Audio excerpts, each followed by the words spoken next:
A polite debate which some described as being a little bit dull by the 6 candidates all vying to be the next president of the European Commission. They tackled some of the big issues dividing Europe at the moment, including migration, taxation, youth unemployment, and of course the rise of Euroscepticism, or nationalism as they described it, saying it was possibly the greatest division in Europe at the moment.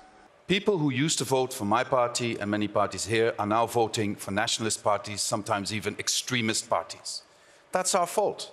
We see that nationalism and egoism is back on this continent, and what we have to do for the 26th of May, for this year's elections, we have to fight against those who want to destroy our Europe. Ordinary people in European countries that do not care about everyday politics are somehow tired from endless European integration. Well, that's because there are signs in many polls that Eurosceptic parties are likely to make big gains in this next election.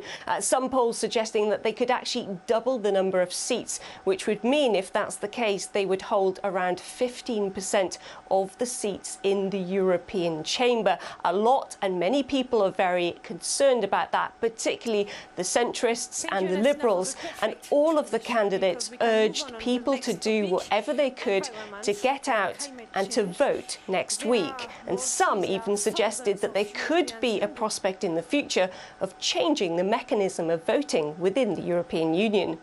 Today we have in our external affairs the idea of unanimous vote. That's why Europe cannot act. Europe is not quick enough. But after all of that, who was watching? Suggestion that many of the big broadcasters in the larger nations across Europe actually relegated that debate to the lesser watched, smaller channels or to online channels, meaning that perhaps only a fraction of the 427 million people who are eligible to vote next week actually saw who could be their potential next president of the European Commission.